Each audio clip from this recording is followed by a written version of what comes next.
recording is going. It looks like it is.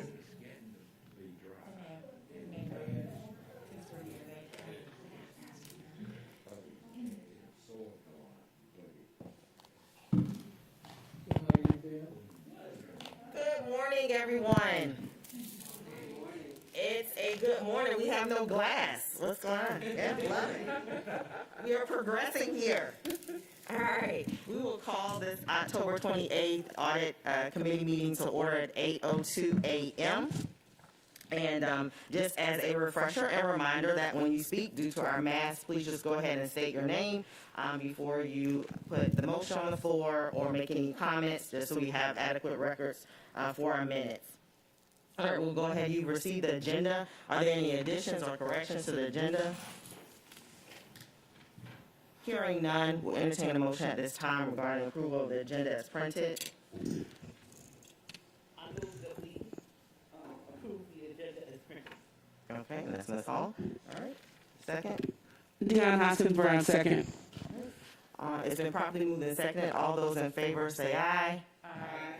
Any opposed, same sign. All right, motion carries. You also received the approval of the minutes for the August 26th, 2021 meeting. Were there any additions, corrections, or edits? Motion to approve. Okay, Second, Elaine Campbell. okay, it's been properly moved and seconded. All those in favor say aye. Aye. Any opposed, say nay. Motion carries. All right, just want to double check. We have one board member that was potentially going to join, or committee member join by telephone. I just want to double check if Attorney Owens is on the line. Is anyone on the phone line? Okay. Thank you for checking. All right, we'll move into our first agenda item, the contract audit. We'll go ahead with Ms. Leah. All right, good morning, everyone. Our report of audit of RFP 2105 was designed to meet three specific objectives. Much like our normal contract audit objectives, which was determined that district policies and regulations were followed during the awarding of all vendors. In RFP 2105, determine if the district was in compliance with its responsibilities as defined in the vendor contracts, as well as determine if the awarded vendors were also in compliance. The original review as to determine what contract we were going to review was based on our yearly risk assessment of vendor expenditures. As we looked further into the expenditures, what we discovered that reviewing the RFP of all five of these together as the RFP in addition to the vendor expenditures would be more of a value at this point. So that is why we moved forward. Instead of just looking at one of the vendors, we looked at the entire RFP process. The initiation of the RFP began in June 2020, when the purchasing department released a request for proposal for instructional resources, professional development, and coaching support for school improvement. It was created in order to support the Georgia System's Continuous Improvement Grant. The district utilized the funds from the grant to provide instructional resources and professional development in the areas of reading and mathematics with the goal of building teacher capacity and components of improving reading, writing, and content learning.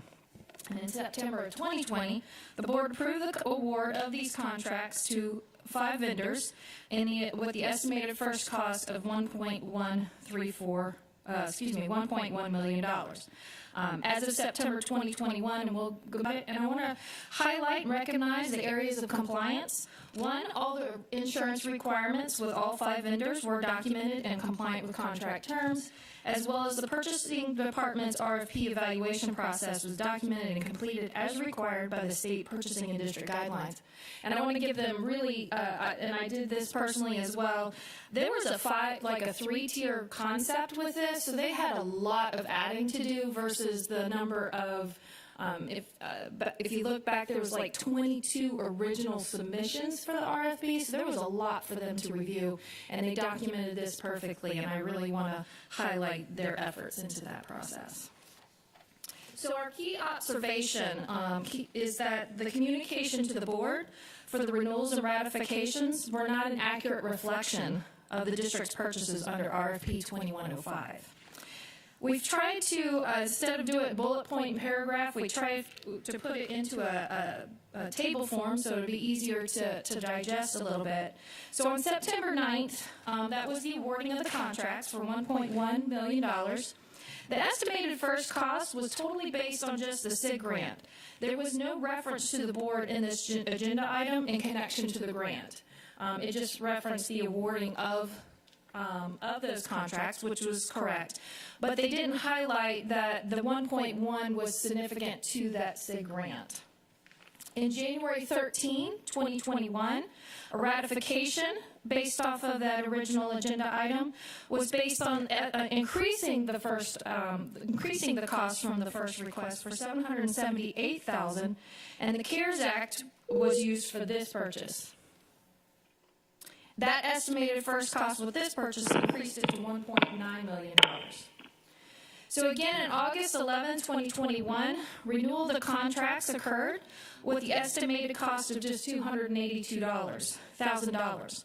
The estimated second cost actually was just based on the remaining items that was purchased with the SIG grant. However, there had already been conversations of a potential further purchase.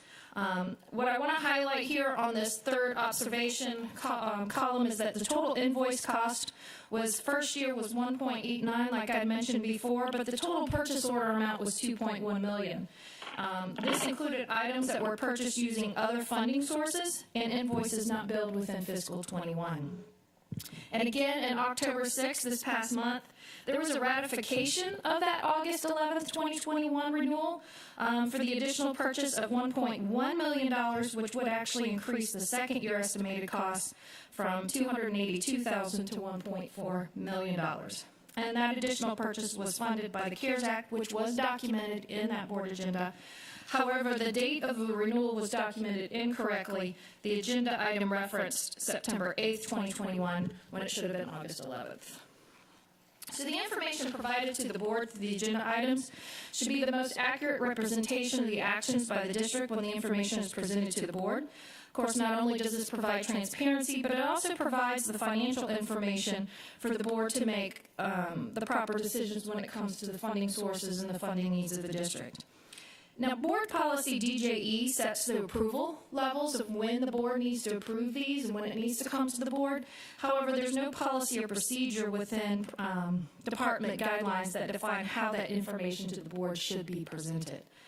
Now, in our discussions with purchasing and the Division of Academic Affairs, we have found the two departments have begun monthly meetings as of October of this month to discuss product and professional service needs that will require RFPs with multi-level approvals.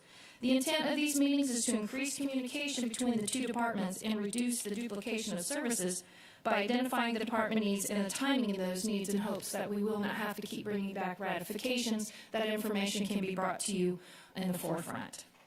So our recommendations are, one, to also encourage the continuation of these meetings, but also use that same format of these discussions for identifying department needs for, as required for purchasing, but also set up these continuous monthly meetings with other divisions within the district that would require extensive reviews for RFPs and so forth. And of course, we also recommend that they develop a procedure within the department manual that outlines the process of creating board agenda items in conjunction with the superintendent's office. And at a minimum, this procedure should include information that reflects all the funding sources and previous actions of the board and when those ratifications do occur to ensure transparency and provide a knowledge base for the internal actions of the district. So with those recommendations, I'm going to jump to the management action plan. The Division of Finance, the staff will continue to coordinate with the other divisions and identify an appropriate schedule for identifying those needs. So this is going to be ongoing for them. And also they will be working with the superintendent's office to outline that process for creating board agendas so we can make sure that all that information is out there for the board to have when they make those decisions. Observation number B is payment terms. These payment terms are defined within the vendor's contract as well as the district's purchase order agreement document. The payment terms based on the vendor contracts required invoices to be paid for 40 days except for one vendor which had 30 days. The payment terms within the district's purchase order states, the date of receipt of an invoice shall be the date of receipt of the corrected invoice or acceptance of conforming supplies, whichever is later. The district's process of acknowledging the receipt of goods or services is not based on the date of the invoice, but from the date the goods are received by the department and school.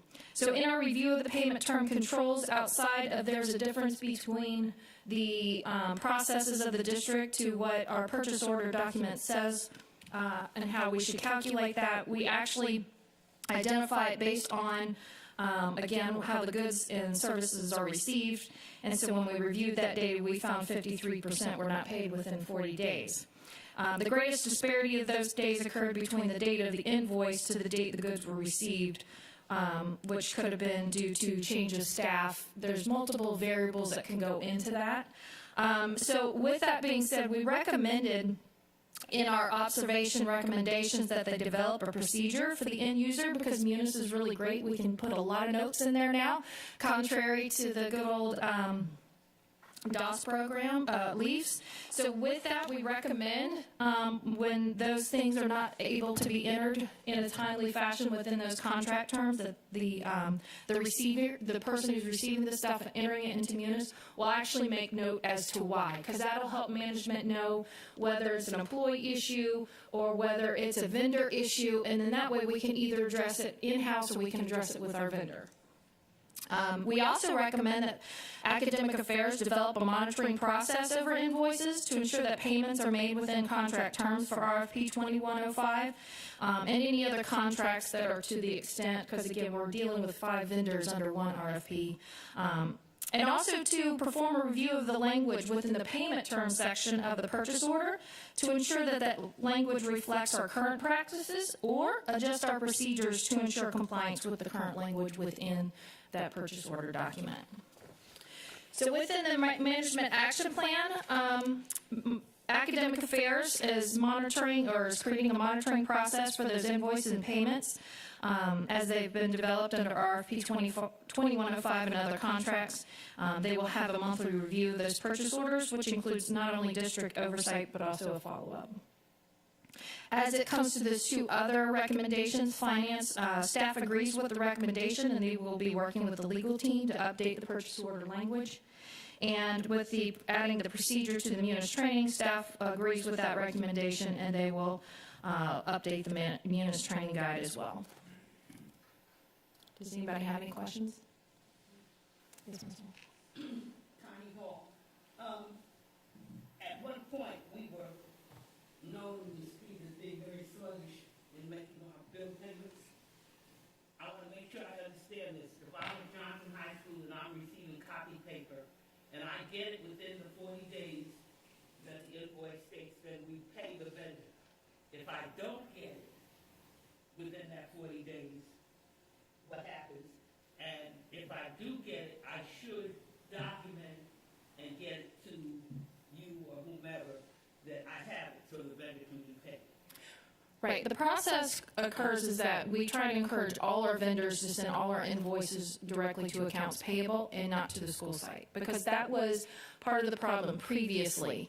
We would typically, the invoice would get lost at the school site, and then you wouldn't get the information to AP, even though we may have received it. AP's waiting for the invoice because that's the trigger to make the payment. But that has been resolved, and now they're going to accounts payable.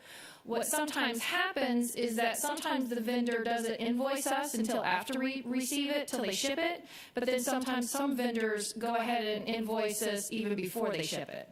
So that's, again, by making that notation, we can start capturing the nature of how, is it a vendor issue or is it an in-house issue that we can address? But the process does occur that once we receive it, it has to be entered, once we open the box and look at it, we receive it, it has to be entered within Munis, within 72 hours of that statement. And then with Munis, the beautiful thing with Munis is within the next day that check cuts.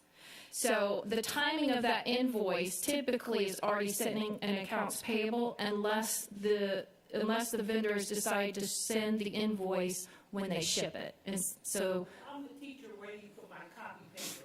How long does it take to get from account services to my classroom? That comes directly to, now copy paper is unique. Okay, just any type of item, okay. So that comes into the building, and we recommend in this, as we go through our business process reviews, this has always been something we've looked at. So we recommend that they open all boxes no later than that Friday, but even most principals do not even allow that to happen. It is open the day it hits the building. So as soon as that opens, then they let the teacher know their goods are available. They come down to the office and pick the goods up. Does that sound feasible to everybody that accounts receivable gets that to that place in a timely fashion? Because that's the key.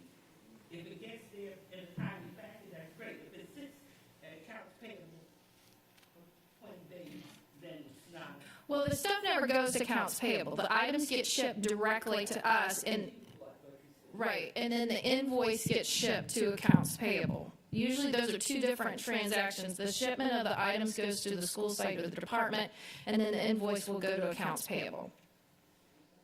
And usually they have that already scanned in, so as soon as they receive it, it gets paid. On Tanya Howard Hall, on page 4, August 11th, renewal of contracts. I'm just looking over at observations, and the last sentence reads that this included items purchased using other funding sources and invoices not billed within FY21.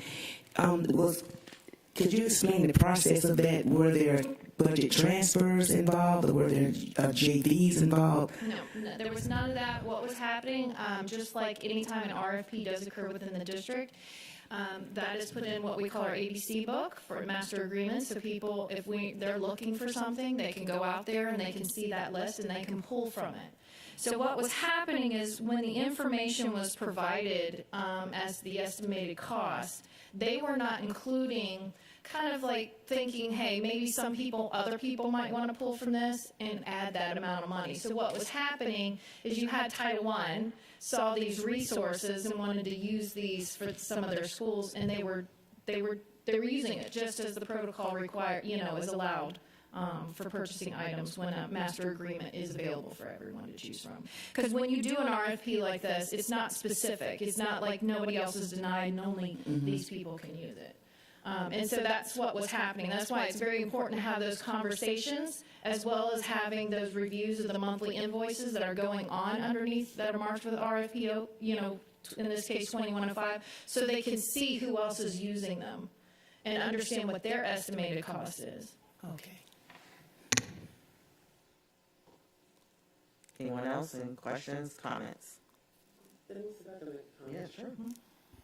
I'm happy to see the audit of this done, and I failed to ask you if you could just research the last time we actually did a review of the process. It would be really helpful, Okay. I think, for historical knowledge. I do want to make note that in some of these items, the staff had planned to, prior to the receipt of COVID relief funds, for example, the staff might have decided they were going to use iReady. And based on the amount of dollars available, we could only purchase a certain number of licenses. In our inquiry around this, once the CARES money became available, then other schools were able to use that option.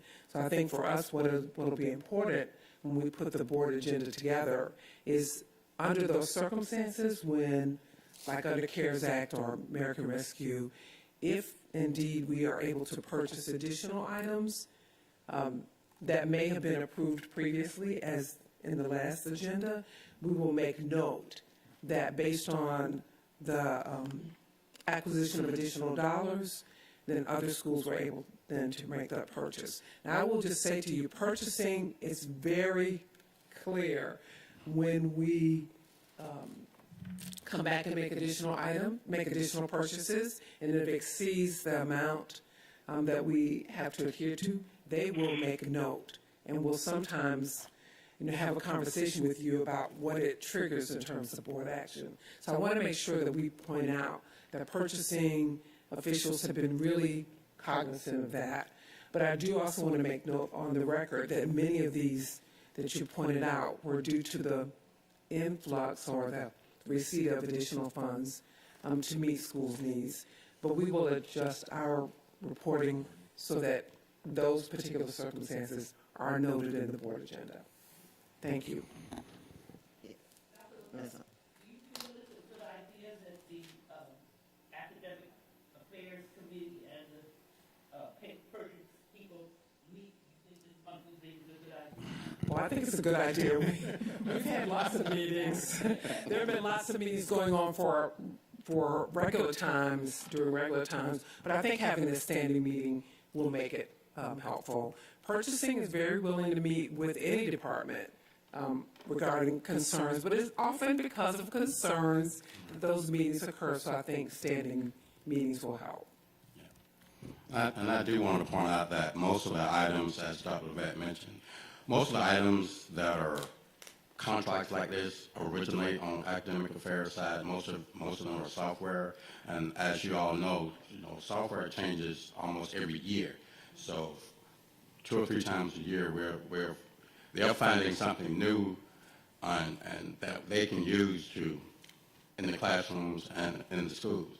So they're always bringing things to the table that is new and improved, and we have to stay on top of it. That's one of the main reasons we want to have that meeting monthly.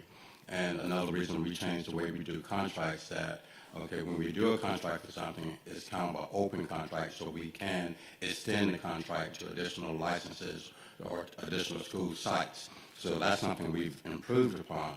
But as Dr. Levesque mentioned, we just have to do a better job of reporting back to the board that this is something that probably started as a pilot somewhere. Now we're expanding this because we have more funds to pay for it at other locations.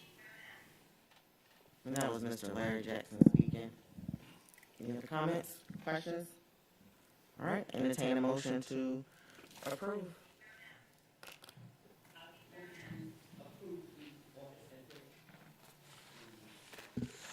Deion Hoskins Brown, second.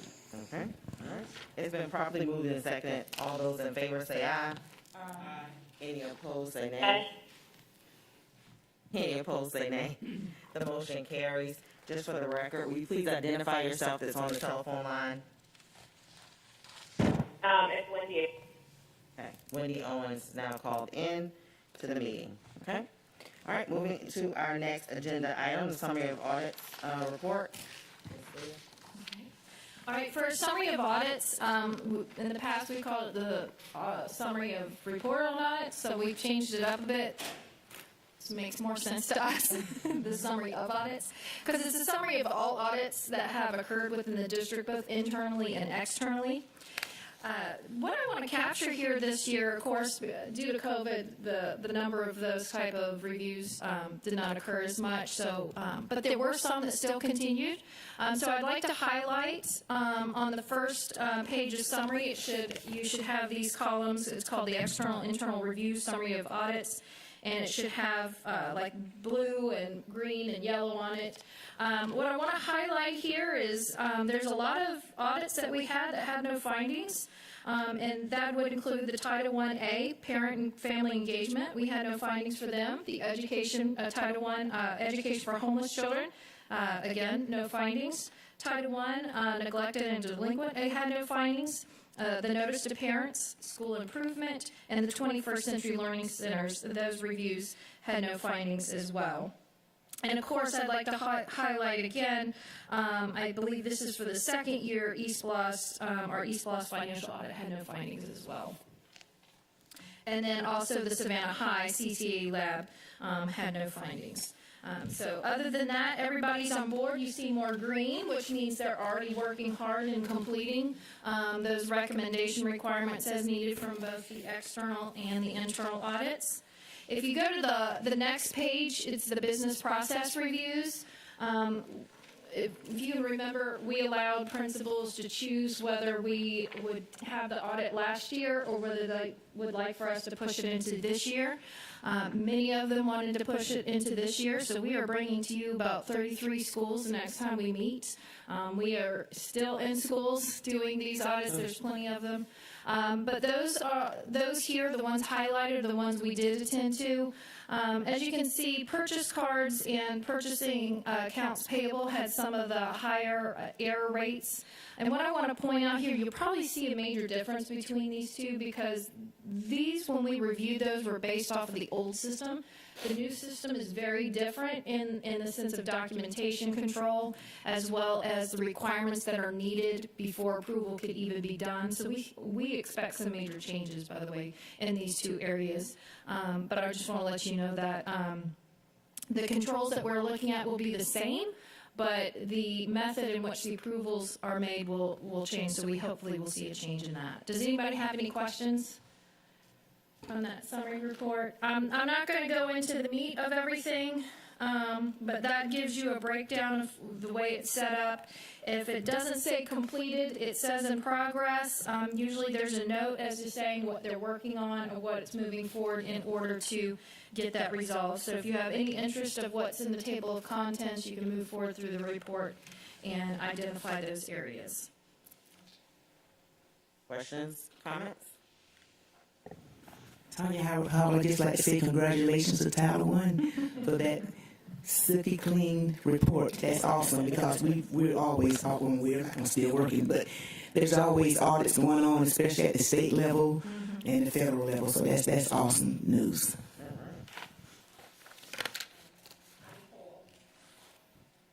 100% error rate.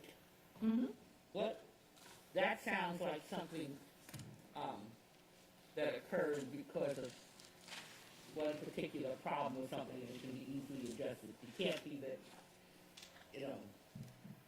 they did nothing right.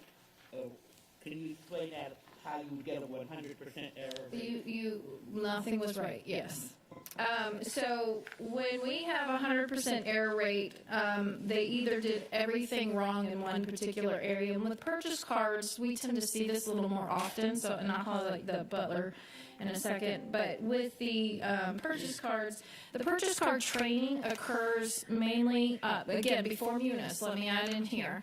The purchase card training was done to only the principal, and so if the principal didn't share that with the secretary, oftentimes the secretary had no knowledge there was a process, and they're just going through what they may have heard from secretaries and so forth. Well, that sounds like our fault that we didn't have the secretary there. Yes. Not that Yes, and when we have those conversations with new principals, we make sure, if you're going to get purchase cards, make sure you are aware the manual that you're getting from getting the card and the information that is not provided to the secretary.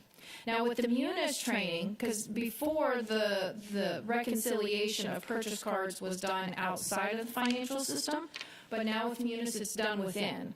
So that will hopefully, like I said, we'll see that difference because it'll bridge the gap between the knowledge of what needs to happen to have all that documentation in place. Typically with purchase cards, it was lack of documentation. They didn't have receipts or they didn't do the log correctly and so forth.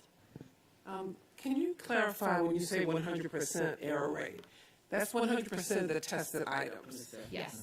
Okay, I just want to make clear that, see, because if you decide to test 5 items, Yes. and all 5 items are not correct, then it's reported as 100%. But it should say 100% of the tested items. Because there could have been 95 other items that are correct. But if you didn't test them, you don't know that. So thank you for clarifying that. I'll add that to the report. And when we, I just wanted to make a comment. I know with like Butler for student data, I believe they only had one form that we looked at, and I just met with the principal and we went over that. So that was the comment that I was going to make as well. But I know in the report we actually say of the tested items.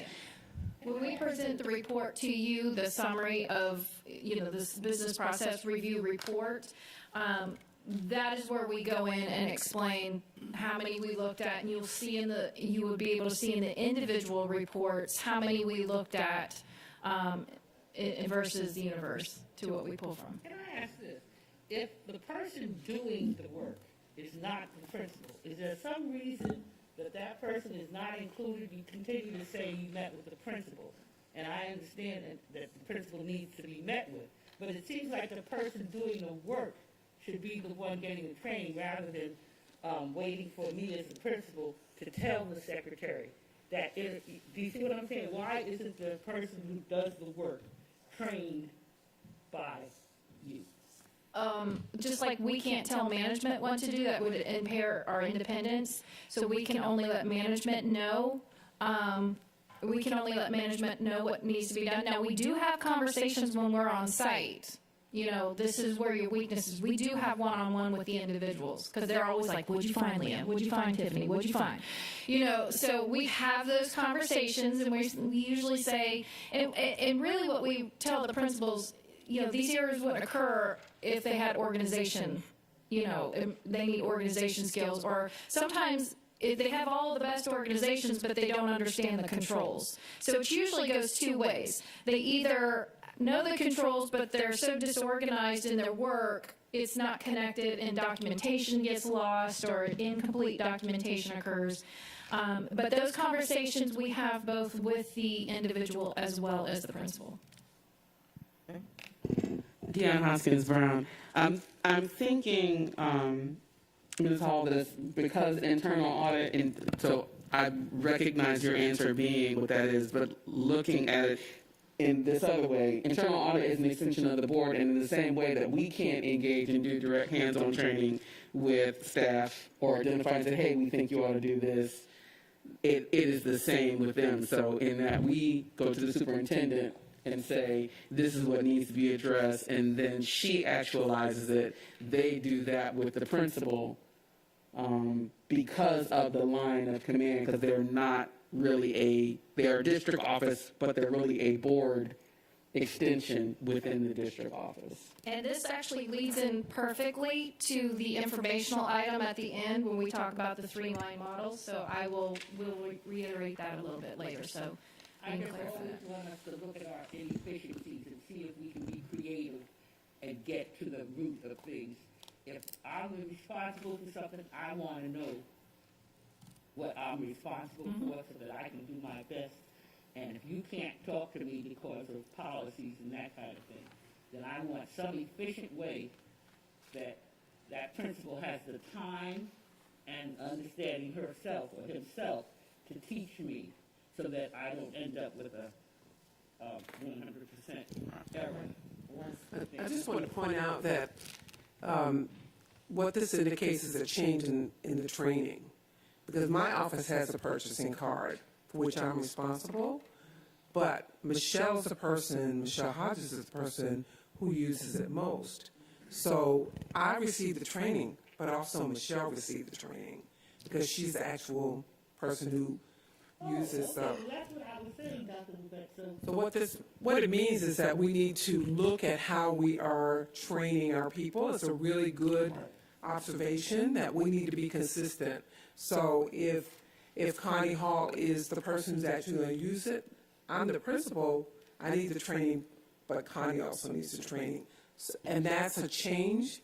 It's probably inconsistency on our part, so this is a good way for us to be reminded about that training function. And I'm sure that Mr. Jackson and his staff will make sure that from now on we require that both parties be involved in the training. Yeah, that is correct. I'm sorry. No, you're fine. Ms. Campbell and then Dr. Bob. Okay, so go ahead, Ms. Elaine Campbell, my question is whether or not there is any extension of expanding the audit testing when you get a 100% error rate, or do you just settle for 100% error rate and stop at that point? Right, we stop at that point because by definition of auditing standards, what we do is not really an audit, it's a review. That's why we call them business process reviews. We serve it as more of a snapshot, and this is what we explain to the principals when we go through the internal control questionnaire. We only go back when there's a new principal, and then every 3 years. So we give them just a quick snapshot, like we tell the principals, you know, this is an area that you're not always focused on. You're more focused on the students and their academic achievement.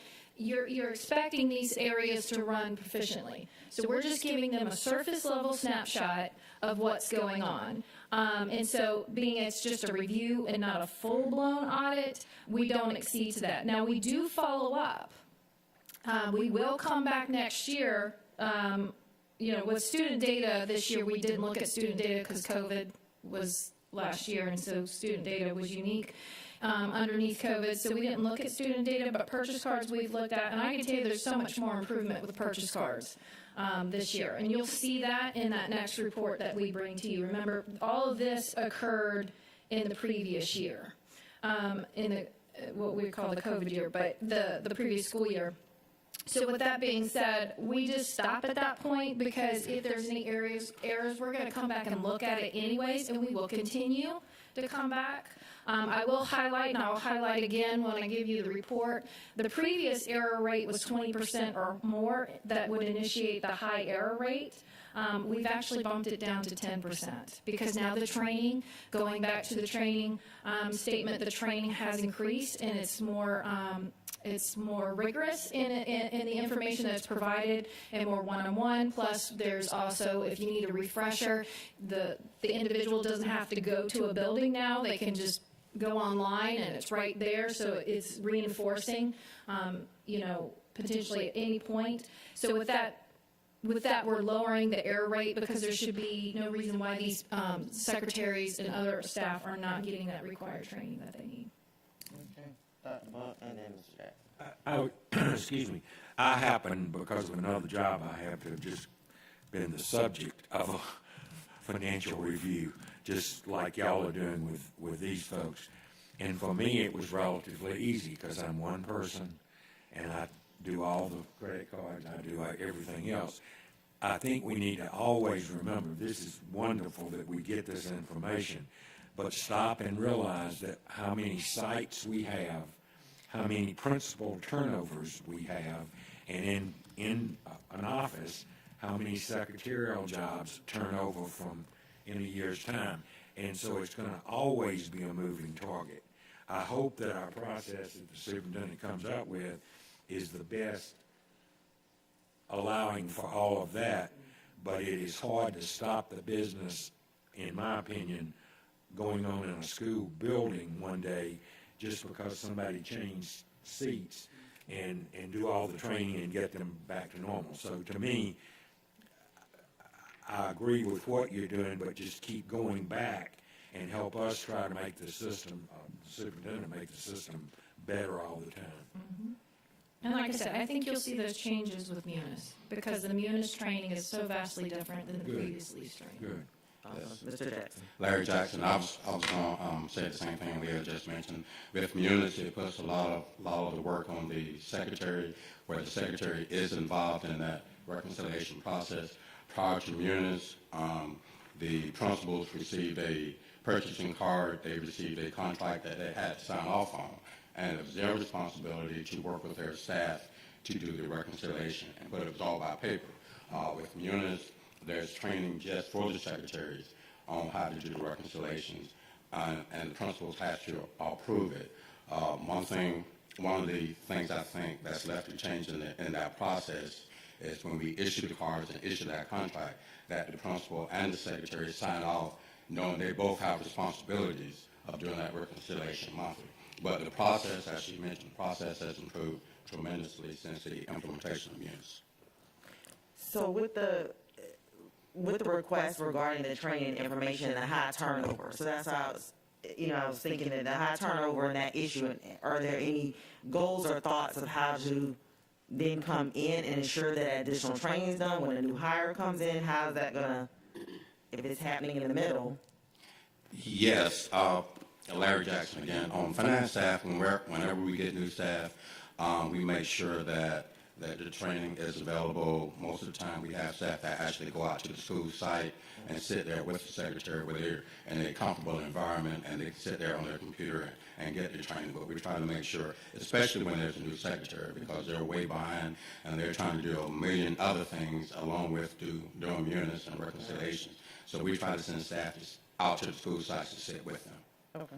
And as a non-audit service, principals can request us to come out after that training has occurred, and they usually wait about a month or two for us to come out and try to test those controls to see if they really absorb that training.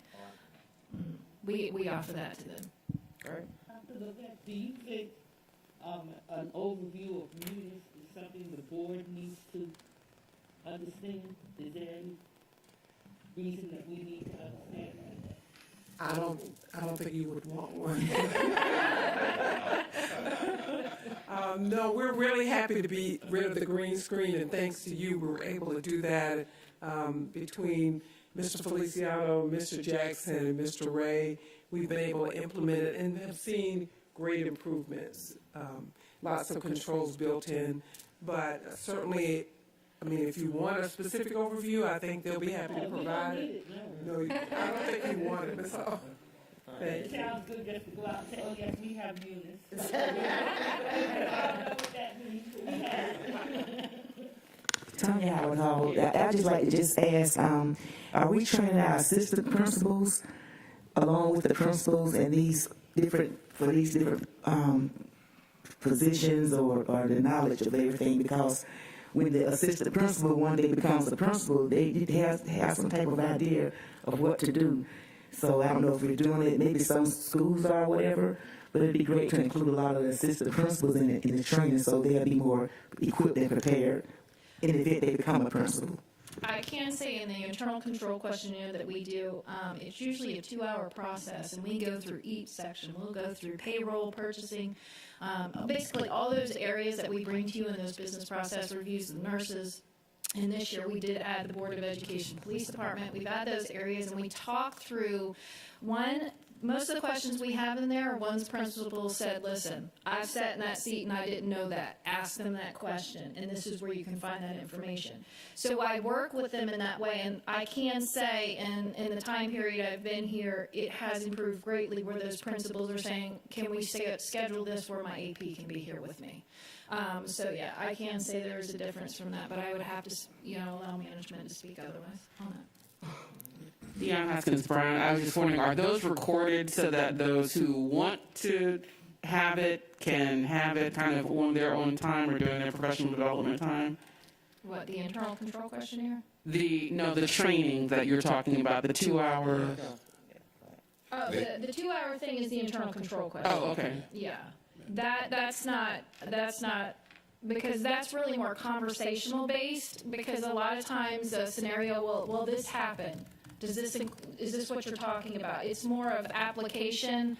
Once we start having those questions, what do you mean by that? And then we also give worst case scenarios, like, do you ever give your secretary your password? Okay. Those kind of questions, as well as, are you aware of testing protocols? So it seems like some of the material that is covered would fall in other settings where people would benefit, but it may also contain parts of conversation that people may not want recorded. But it seems like maybe if we could evolve to a model like that, then the internal audit team's time can be more efficiently used, because that's one challenge with internal audit is making sure that you're providing all of the feedback that is needed on a schedule with an estimated completion time. So maybe in the future, some future sessions can be identified as those that would be appropriate for recording, so they could be available on demand. Okay. Larry Jackson again. And that's one thing we're doing on the finance side. We're going to work with technology over the next couple months and produce these, I call them YouTube-type videos, to put training 3 to 5 minute type videos on certain aspects of munis, school cash, all of the financial processes. We're going to put them out there online so it's available to everyone, not just the principals, but the assistant principals and secretaries. Everybody will have access to them. But that's something that we're going to do in the near future. We started on some, but with munis, that's something that we've learned watching some of their online videos. We're going to create our own videos for our own staff, so people can relate to the person giving the instruction, and we're going to place them out there on the website. And then, Ms. Hall, you can take all those. That's where I was going. Yes. All right, this has been a lively discussion and great. So, any other questions or comments? Hearing none, we will entertain a motion to adopt the summary of audits report. Tanya, how will I motion to adopt the summary of audit reports? Deion Hoskins Brown, second. It's been properly moved and seconded. All those in favor say aye. Aye. Any opposed say nay. Motion carries. Aye. My apologies, Attorney Owens, got it. Ms. Howard Hall is not a voting member of the audit Thank committee, you so for the we need to correction. make sure, appreciate that though. But Thank you have to have, the motion from him. Thank you for that. That was noted previously. All right, can we entertain the motion again? Deion Hoskins Brown, I move to accept the report summary of audits. Yes, thank you. Okay, it's been properly moved and seconded for the second time. All those in favor say aye. Any opposed say nay. All right, motion carries. Thank you so much. We'll move on to our next audit committee dates. So for this next item, we needed approval. The proposed dates are, as you can see here, we have shifted a little bit for January 20th. This may be subject to change depending on the date of the Savannah Chatham date in It's Atlanta. gonna be February, so. Is it? Okay. All right, so we're good then. So we're bumped that to the 20th, and then moving to the March, and then we're going to have a little break in between that, and then we'll jump back to where our schedule is, what we've had this past year. That way we can accommodate for graduation in May, and then we'll be back on the June, August, October, and December schedule at that point. Good?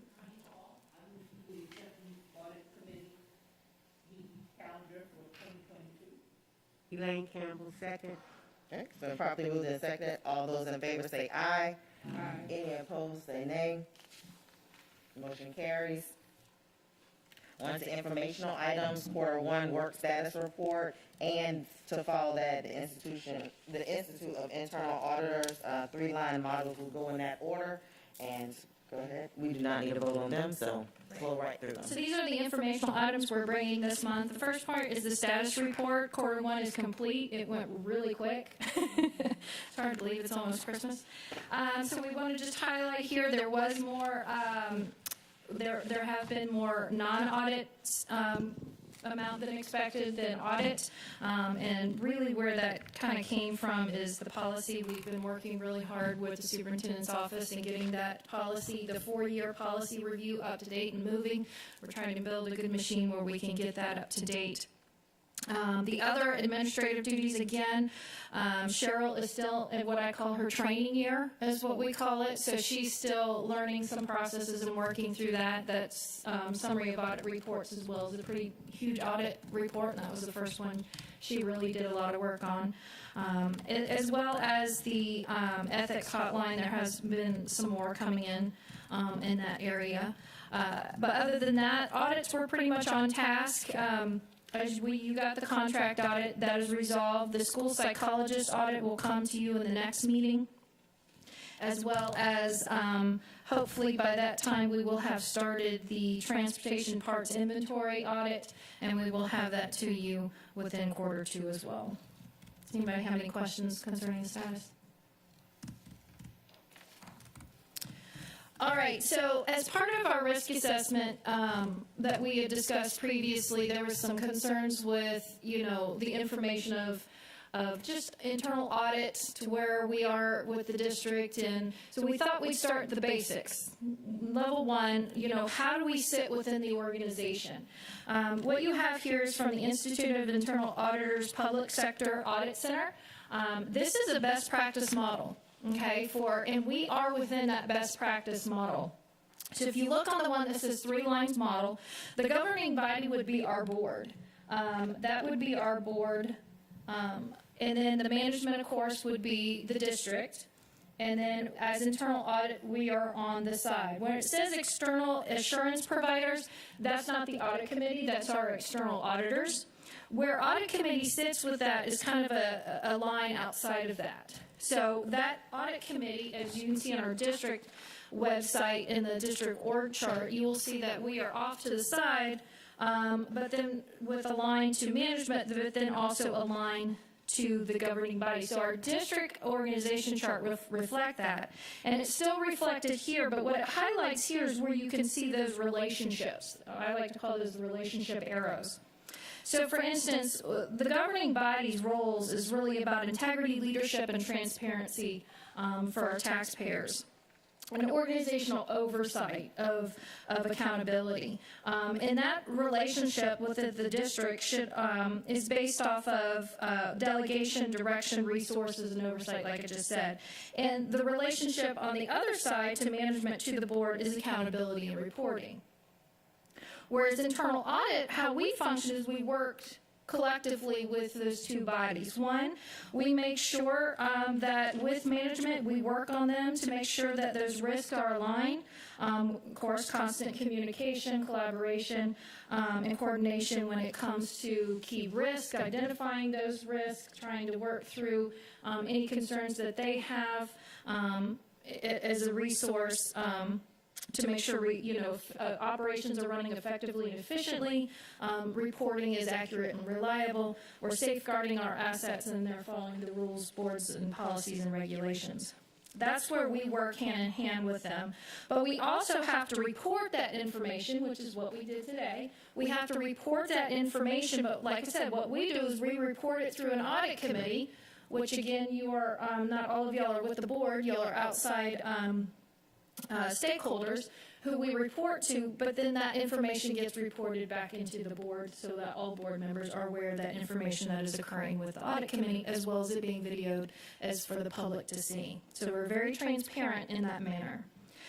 So again, as you notice where we're sitting, we're an independent, going back to that, what you had mentioned before, we're independent in our assurance. We can't tell management what to do, but we can make recommendations, just like in reports. We can make recommendations based off of professional judgment, but also best practices that we discover, research that we do for them. I mean, we work hand in hand. It's not just us going in and auditing.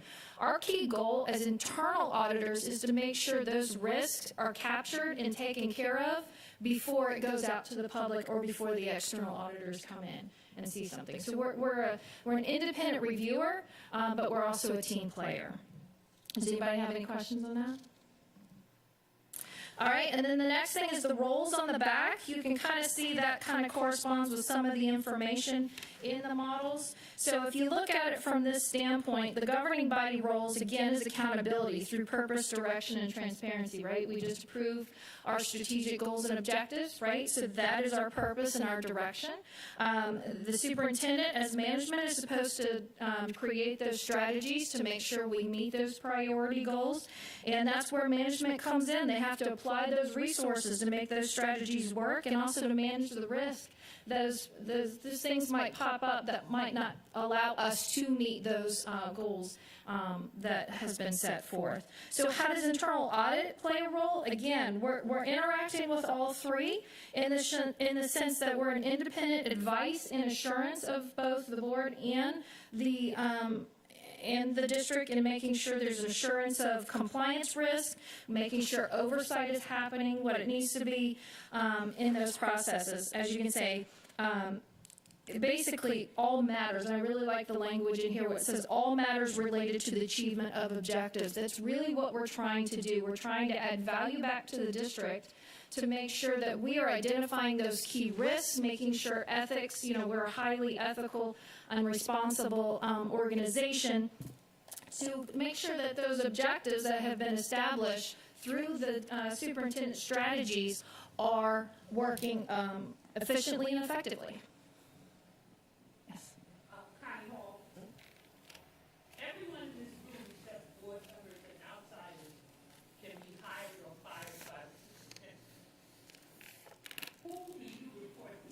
You say you report to the board, but we don't hire and fire people. So So administratively, we report to the superintendent, but our direct report is Dr. Buck. And maybe we need to wait for him so he can have some few words. If we can pose that question again once he comes back, so he can as well. But I do think there is value in hearing from the board president what this board has decided to do. And I'd also suggest we call on Mrs. Campbell too, who is also an internal auditor.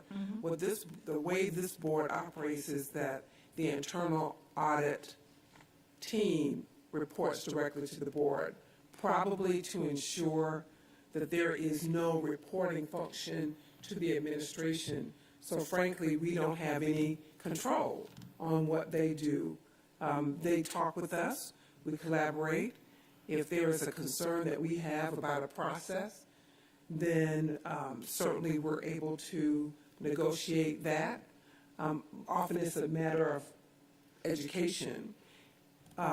We have enjoyed the opportunity to collaborate with them. When I have a concern about something, then I take it to them and say, I need an independent look at this. Would you be willing to take a look at it? Because they don't report to me. They report to the board, which means their obligation is outside of the administration. So that's how this board has decided to manage. There are districts around where the internal audit function reports it to the administration. So they're hired by the administration, and but they report to the administration in those districts. In this district, the internal audit team reports to the Board of Education, which means they really don't have an obligation to me, but based on our collaborative working relationship, their first obligation is to you.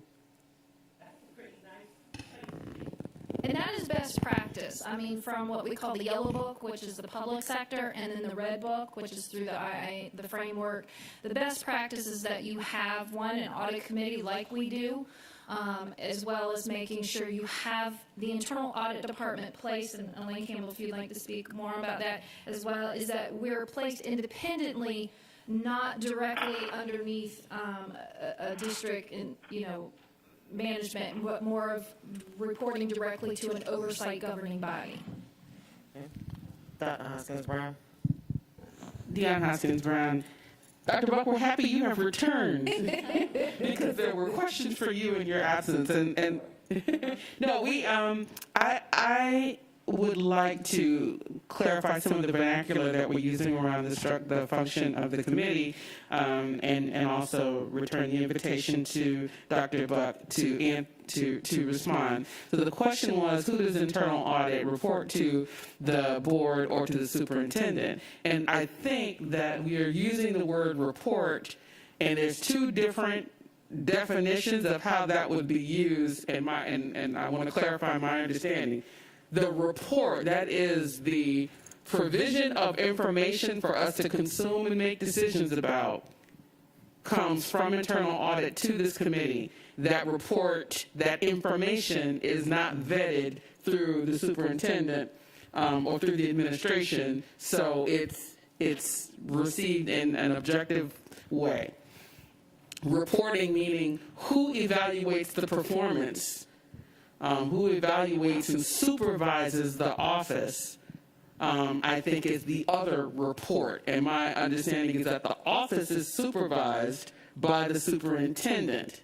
The products that they produce is not. So it's supervised by, so the board chair does the performance evaluations of all of the employees in internal audit. Well, I do the senior director, and as we do with a lot of the other things, the senior director would evaluate the others, and then it comes up to me that way.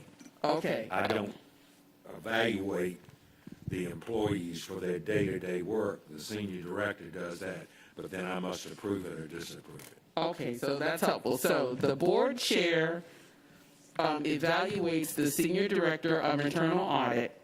The board itself evaluates the performance of the superintendent.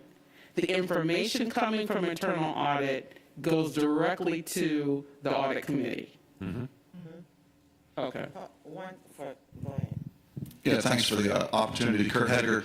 Just wanted to remind everyone that what we're really talking about is technically chain of command. The board stipulates a chain of command for its audit staff through policy, and that is covered under board policy CD, chain of command. So the audit staff is responsible to the board through the audit committee as written in policy language. As well as in our board resolution that we review once a year. That was established by the board. Connie Hall, Yes. Dr. Buck, if you were not happy with the report you received from the senior director, what would happen then? Which report? Yeah, The report that you say the senior director must bring the evaluation Oh, results. then I would, with the senior director, most likely then meet with the employee myself. Yeah. I think the question was of the senior director, if there's issue with the director. Is that what you're saying? Employee in general. The senior Okay. director does the evaluations of the Okay. staff and reports to him for Okay. his approval. If he does not approve, what then happens? What I'm trying to get at is this, because my question was hiring and firing, that the superintendent is able to do, but the board does not do. We do not hire and fire. But in this case, it sounds like if you were unhappy with the result, then you in fact would Yes. have the capacity to fire. Yes. that person. Yes. That's Yeah. what I was trying- Yes. No, nothing that. Oh, no. But I think that, We need to understand this. I think that one thing that we're working on right this minute explains this nicely, because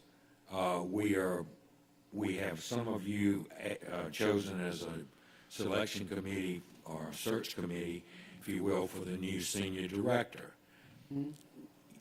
Those folks that were chosen by me.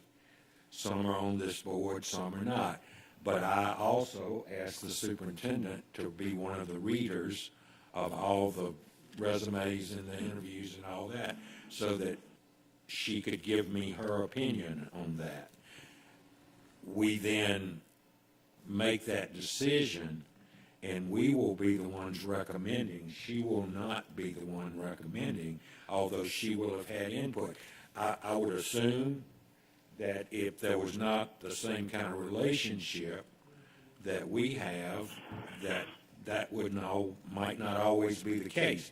I remember that when I was in office the first time, Dr. Lockamy had just come, and he was accustomed to an internal audit committee that reported directly to the superintendent and the assistant superintendent. And he was very uneasy at first with our setup here that was set up long before he or I came into office. After he worked with it for a little while, he said, I don't know why they're all not set up like this way, because it works better to protect the superintendent. And when an ethics call comes in, Leah normally would also let the superintendent know, depending on what it is, but I always know if it's going to have an impact that we as a board need to know. And so it works for us. I personally think it's the way an internal audit committee should be set up, because it gives us, I don't want to say the power, but it gives us the responsibility to make certain that what we're getting is not being watered down or changed from the superintendent and her staff. And I'm not implying that at all, but you know what I'm saying. Not all superintendents would want, We call that a risk. Right. Well, I want to say one more thing, and then I'll be quiet. I came through higher education, and I used to, Dion would understand about this too, Elaine would. I used to go on Southern Association committees, accrediting committees, and when you went in there with a team on a campus, you did all the kinds of things that are done in audit. And I will never forget, and I probably did 40 of those things over the years, the day we walked in for the exit interview, and most presidents invited their cabinet and all this, and on one particular occasion, the president was sitting in the room by himself, waiting on our report. That pretty much said to us that he did not want anyone to know on his campus what was going on and what we were about to say. And so that's just one kind of example of me. I think it's great protection of the superintendent. Yes, sir. Just one other point to remind as well, and the way the configuration is set up right now and its effectiveness is, as we all know, the board hires a superintendent. The board also does the assessment and the annual performance review of the assessment, or of the superintendent. The audit committee assists in that process. So having the audit committee independent of a reporting structure direct to the superintendent allows an independent review of that and assisting the board in that process. So the configuration, the way it's set up, has been effective from that standpoint as well.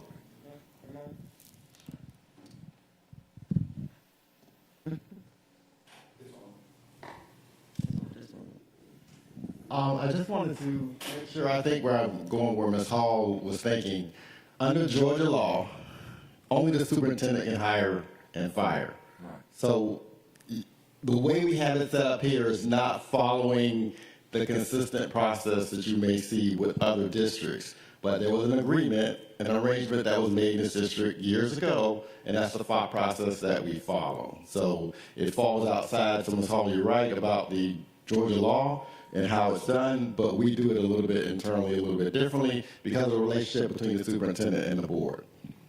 That was Ramon Ray, for the I'm record. very happy for this discussion, and I agree. Leah said that this is best practice, and I understand, but that was the thing. I think a lot of us as board members did not understand this in its totality. Now we do, and thank you. Okay, so now, go ahead.